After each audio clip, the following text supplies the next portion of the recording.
So hi everyone, welcome to all of you in TET educator. मैं हूं रूप कुमार और इस क्लास में एजुकेशनल साइकोलॉजी का एक ऐसा इंटरेस्टिंग टॉपिक डिस्कस करेंगे जिसको जान के समझ के हमें बेहतर फील होगा और हम ये थोड़े से ज्यादा समझ पाएंगे कि न केवल एजुकेशन साइकोलॉजी में ये हमारी क्लास का एक ऐसा अभिन्न हिस्सा था जो हमें जानना और समझना चाहिए। तो वंचित बालक आज का टॉपिक होने वाला है। इसको इंग्लिश में बोलते हैं डिप्राइव्ड चाइल्ड। डिप्राइव्ड चाइल्ड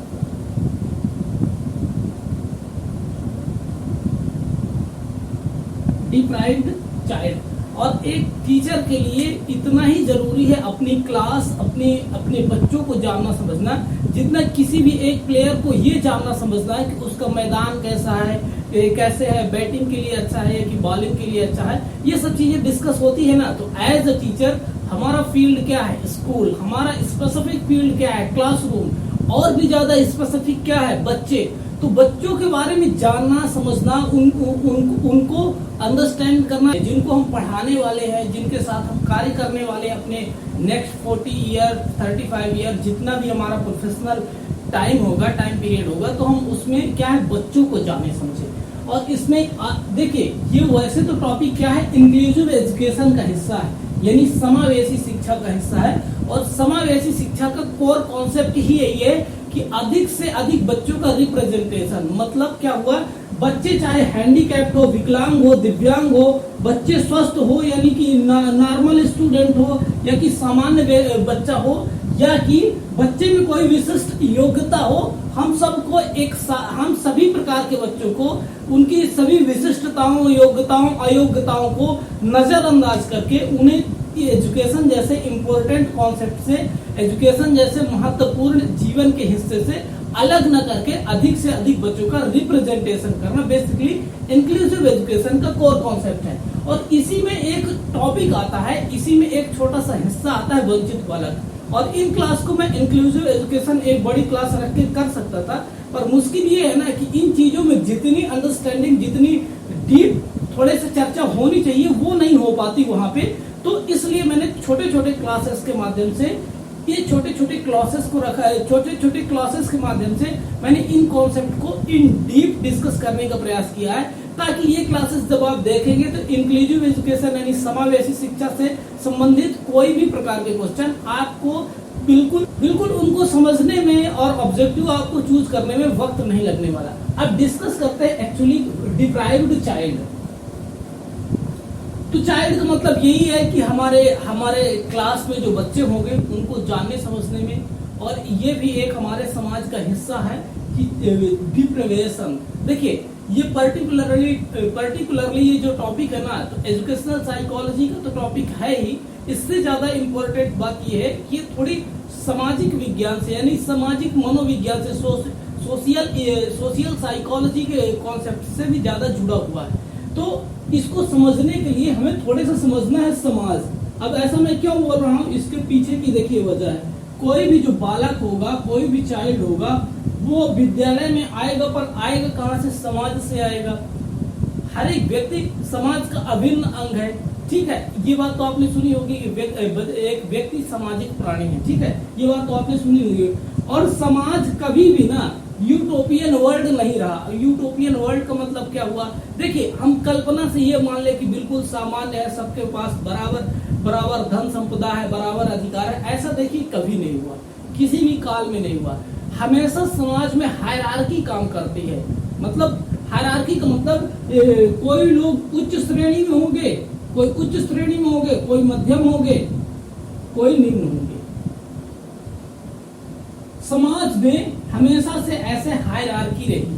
मतलब अब जो निम्न होंगे, अब इसमें होता क्या है, जो उच्च होंगे, मध्यम होंगे, निम्न होंगे, यानी समाज में जो आर्थिक संसाधन होंगे, आर्थिक जो पावर होगी, यानी जो राजनीतिक शक्ति होगी, और संसाधनों में जो अधिकार होगा, तो समाज में जितना भी नीचे जो बॉटम लेयर होती है वो हमेशा वंचन का शिकार होती है। यहाँ से आता है डिप्राइवेशन, यानी वंचन।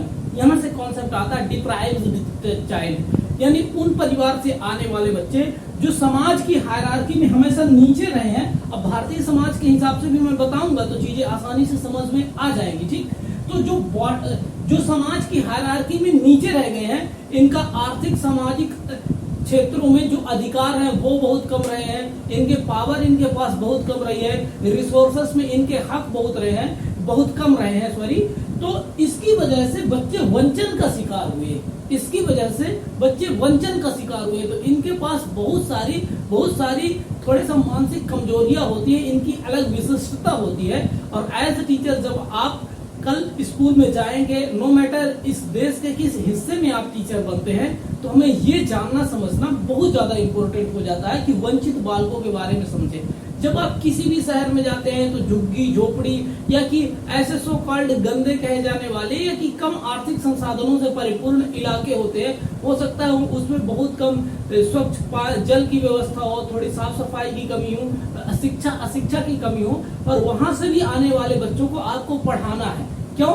क्योंकि इंक्लूसिव एजुकेशन में, समावेशी शिक्षा में अधिक से अधिक बच्चों का रिप्रेजेंटेशन है। और राइट टू एजुकेशन एक्ट 2009 के अकॉर्डिंग आप किसी भी बच्चे को ये तो मना ही नहीं कर सकते कि हम अपने स्कूल में एडमिशन नहीं देंगे, इसकी वजह ये है, आप कोई भी वजह नहीं दे सकते। ठीक, तो हम बात कर रहे थे डिप्राइवेशन की यानी वंचन की। तो समाज में जो निम्न स्तर में आते हैं, अब देखिए इस कॉन्सेप्ट को भारतीय समाज की सामाजिक व्यवस्था के अनुसार दो व्यवस्थाओं से मैं समझाऊंगा तो चीजें आसानी से समझ में आएगी। देखिए भारतीय समाज का ये एक थोड़े से कड़वा सच ही है कि जाति व्यवस्था आज भी है, और जहां जाति नहीं होती वहां वर्ग होते हैं, जहां जाति नहीं होती वहां वर्ग होते हैं। अब देखिए जाति में क्या होता है, ब्राह्मण, क्षत्रिय, वैश्य, शूद्र।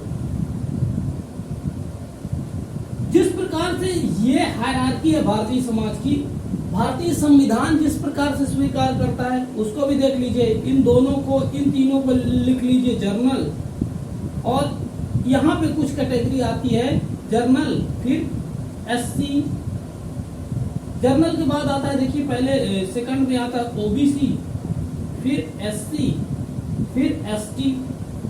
इस प्रकार से दूसरी जो भारतीय संवैधानिक राजनीतिक व्यवस्थाएं जिस प्रकार से चीजों को मानती हैं। इसके बाद देख लीजिए क्लास, जहां पे जाति नहीं होती वहां पे क्लास आती है। तो क्लास में क्या है, देखिए अपर क्लास, फिर मिडिल क्लास, फिर lower middle class. Middle class basically तीन प्रकार की बोलते हैं, upper middle class, medium middle class, lower middle class, और फिर लोअर क्लास। यानी हर एक प्रकार की सामाजिक व्यवस्था में जो भी नीचे होंगे, चाहे यहाँ पे शूद्र हो, चाहे यहाँ पे एससी एसटी हो, यहाँ पे चाहे लोअर क्लास हो, ये होता है डिप्राइवेशन का शिकार, यानी वंचन का शिकार। और वंचन का मतलब क्या है भाई, आर्थिक संसाधनों में बहुत कम हक, जिसका क्या मतलब बहुत ज्यादा गरीबी, फिर बहुत सारी रूढ़िगत मान्यताएं, और एजुकेशन का बहुत कम स्कोप उनके पास होगा, बहुत सारे एक्सपोजर्स की कमी होगी, अवेयरनेस की कमी होगी। और इन सोसाइटी, इन इलाकों से, यहाँ से आने वाले बच्चे को बोलते हैं डिप्राइव्ड चाइल्ड। यानी डिप्राइव्ड चाइल्ड का मतलब होता है वंचित बालक। अब इनके बारे में समझते हैं। अब उम्मीद करता हूं कि आपको वंचित बालक बड़े आसानी से समझ में आ गया।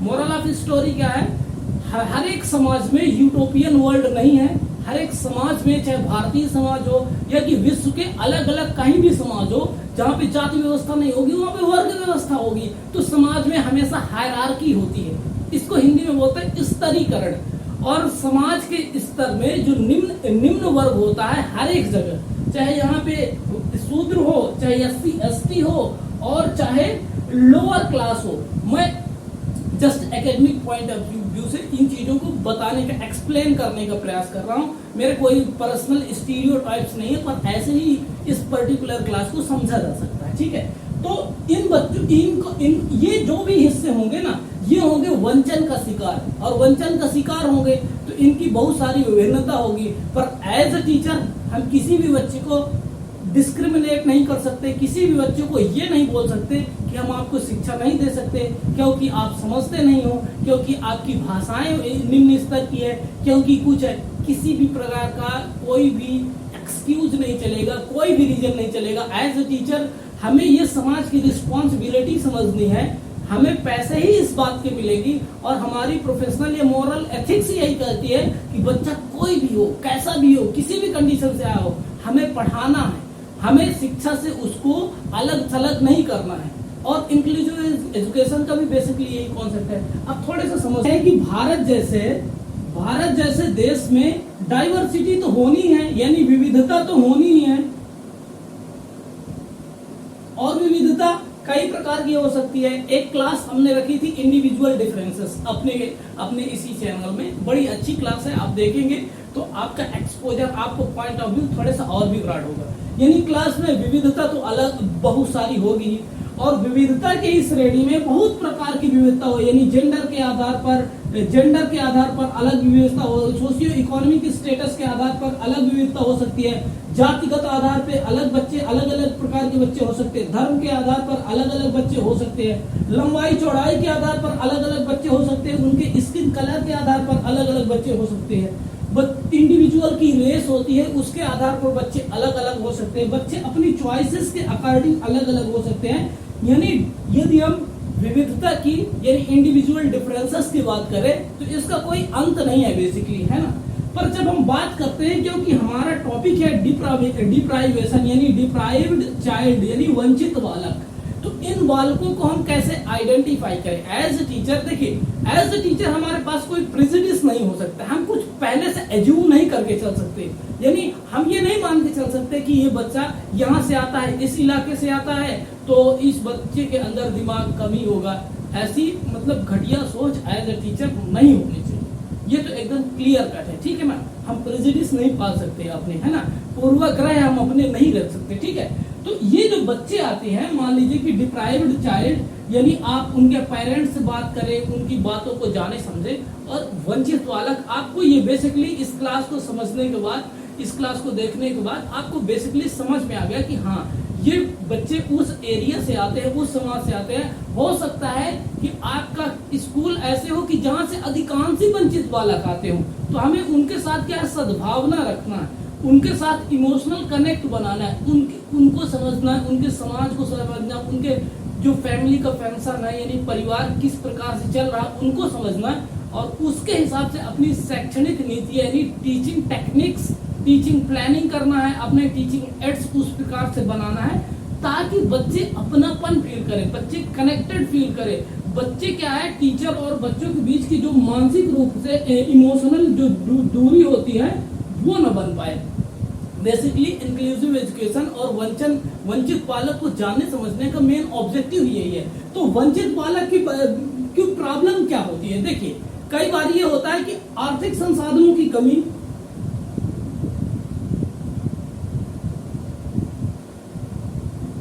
अब इस एरिया से आने वाले बच्चों के पास आर्थिक संसाधनों की कमी होगी, जिससे क्या होगा। अब देखिए एक बच्चा है जो, अब देखिए इसको समझ लें, इससे होता क्या है, एक चाइल्ड है उसके यहाँ मतलब फ्रेश वाटर आ रहा है, उसको कोई दिक्कत नहीं हो रही। अब वंचित यानी डिप्राइवेशन का शिकार बच्चे को हो सकता है 2 किलोमीटर केवल पीने के पानी लेके जाना पड़ रहा हो सकता है इसके पास साइकिल हो, बाइसिकल हो या कि ना हो। अब बच्चे के पास तो इसकी अपनी मजबूरियां हैं, अपनी समस्याएं हैं। अब जो वंचन का शिकार नहीं है, सामान्य बच्चे हैं, उसके डिफरेंट टाइप के ट्यूशंस की व्यवस्था है। यदि कोई सब्जेक्ट क्लास में नहीं समझ में आया तो घर में ट्यूशन लगा दिया, टीचर से समझ लिया। पर इन बच्चों के पास ऐसी कोई रिसोर्सेस, आर्थिक कमी है, बच्चों के पास कोई रिसोर्सेस नहीं है। आज के भी जमाने में आपको ये देखने को मिलेगा कि मोबाइल फोन, बेसिक इंटरनेट की इनके पास इंटरनेट भी उपलब्ध ना हो, बेसिकली मोबाइल फोन ही उपलब्ध ना हो, तो ये भी एक कमी है। हो सकता है कि इनको स्कूल जाने के बाद अपने जो पेरेंट्स होते हैं, जो उनके मदर और फादर होते हैं, उनको हेल्प करना पड़ता हो, उनके काम में असिस्ट करना पड़ता हो सकता है यहाँ से आने वाले किसी बच्ची को स्कूल से घर आने के बाद खाना बनाना पड़ता हो, क्योंकि उनके माता पिता हो सकता है कहीं काम करने जाते हों, शारीरिक रूप से कठिन परिश्रम करते हों, तो जिसकी वजह से क्या होगा कि बच्चे का बहुत सारा टाइम इसमें कंज्यूम हो जाएगा, ये समय का बहुत सारा हिस्सा इसमें व्यय हो जाएगा। तो जो सामान्य बच्चे होंगे उनकी अपेक्षा इनकी पढ़ाई थोड़े से पीछे रह जाएगी। पर एज ए टीचर हमें ये समझना है कि बच्चा यदि कहीं पढ़ने लिखने में थोड़ी सी प्रॉब्लम्स फेस कर रहा, उसकी वजह केवल वो जिम्मेदार नहीं है, उस बच्चे की परिस्थितियां भी जिम्मेदार है। तो आर्थिक रूप से हम ऐसा समझ लेंगे कि इकोनॉमिक रिसोर्सेज की वजह से इस प्रकार की प्रॉब्लम्स आ सकती है। फिर दूसरी सबसे इंपॉर्टेंट चीज, शिक्षा की कमी।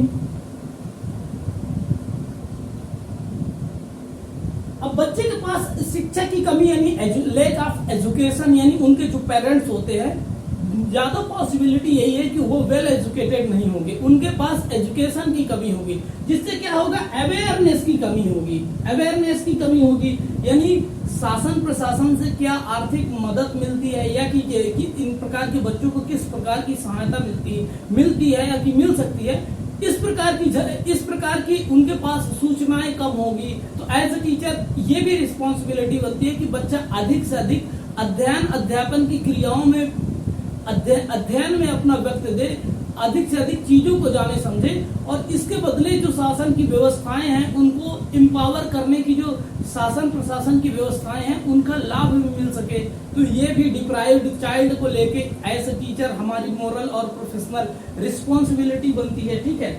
और आर्थिक संसाधनों की वजह से हो सकता है कि बहुत प्रकार की छोटी छोटी बातों में बहुत प्रकार की, देखिए जब आर्थिक संसाधन कम हो गए तो बेवजह की बातें होंगी, घर परिवार में हो सकता है कि अनावश्यक मानसिक तनाव बन रहे, कोई भी बात में छोटे छोटे झगड़े लेके हम देखते हैं, हम अपने आसपास इन चीजों को ऑब्जर्व करते हैं, ये चीजें बताने की नहीं है। तो हो सकता है इसकी वजह से थोड़े सा पढ़ाई लिखाई में बच्चा पीछे रह जाए। तो हमें ये भी समझना है, बच्चों का ये भी एक हिस्सा होता है कि उसका परिवार कैसे है। 5 घंटे 4 घंटे 6 घंटे तो स्कूल में बिता लिया, उसका सही टाइम बीत गया, फिर जब घर में गया वो इतनी सारी झंझटों से जूझ रहा है बच्चा कि हम समझ ही नहीं पाते कि बच्चा आखिर क्लास में पिछड़ क्यों रहा है, मतलब इसके पीछे रहने की, इसके सही परफॉर्मेंस न होने की आखिर वजह ही क्या है। तो हमें ये समझना है कि बच्चा आता कहाँ से है, बच्चे की फैमिली का सोशियो इकोनॉमिक वो क्या है, समाज की हायरार्की में यानी समाज के स्तरीकरण में वो किस हिस्से का बच्चा आ रहा है, तो इसकी क्या चैलेंजेस हो सकती है, इन चैलेंजेस को हम कैसे ओवरकम कर सकते हैं, कैसे हम हेल्प कर सकते हैं, कैसे उनको समझा सकते हैं, जान सकते हैं। तो डिप्राइवेशन में शिक्षा की कमी भी एक इम्पोर्टेंट इशू होता है। उसके बाद क्या है ना कि बहुत सारे हमारे यहाँ भारतीय समाज में ठीक ठाक हिस्सा है बहुत सारी जनजातियों का, और जनजातियों के अपने स्टीरियोटाइप्स होते हैं, अपनी मान्यताएं होती है। ठीक है, उस समाज के लिए बेहतर है कि नहीं, हम उस पर कमेंट नहीं कर सकते, हमें कोई हक नहीं है कि उनकी मान्यताओं को, उनकी रिचुअल्स के बारे में कुछ बोले। पर कुछ ऐसी मान्यताएं होती है, यहाँ पे ये देखा जाता है कि रूढ़िगत मान्यताएं होती है, रूढ़िगत मान्यताएं होती है। इससे अब क्या फर्क पड़ता है रूढ़िगत मान्यताओं से, मतलब आज के भी समाज में 2023 में भी कुछ इंडिविजुअल अपने भारत में ऐसे हैं जो बच्चियों की पढ़ाई में सही से, मतलब उनको एज अ रिस्पॉन्सिबिलिटी नहीं लेते। वो उतना ज्यादा महत्व बच्चों की पढ़ाई से लेके, बच्चों की पढ़ाई में जितना महत्व देते हैं वो बच्चियों की पढ़ाई में नहीं देते। आप अपने आसपास देखना तो आपको बिल्कुल इसका सीधा फर्क देखने को मिलेगा कि जो उनका लड़का होगा, जो उनका बॉयज होंगे, उनको वो प्राइवेट अच्छे इंग्लिश मीडियम स्कूल में रखेंगे, और जो गर्ल्स होंगी उनको गांव के किसी सामान्य स्कूल में या कि गवर्नमेंट स्कूल में। मैं ये नहीं बोलता कि इनके स्टैंडर्ड बहुत ही ज्यादा खराब है, पर स्टैंडर्ड कितने अच्छे कितने बुरे हैं ये आपको बताने की जरूरत नहीं है भाई। कोई भी अच्छे स्कूल्स में तो इस प्रकार के रूढ़िगत मान्यताएं भी इस प्रकार के डिप्राइव्ड चाइल्ड या डिप्राइव्ड समाज के हिस्सों में इस प्रकार की मान्यताएं देखने को मिलती है। बहुत सारी कुप्रथाएं भी होती हैं। अब कुप्रथाओं की भी बात कर लेते हैं, लगे हाथ। बहुत सारी कुप्रथाएं भारत के विभिन्न हिस्सों में ऐसी होती हैं कि बहुत कम समय में बाल विवाह वैसे तो वर्जित है, पर कम समय में विवाह कर देना, एजुकेशन का ज्यादा एक्सपोजर न होना, आसपास के क्षेत्रों की इतनी अवेयरनेस न होना।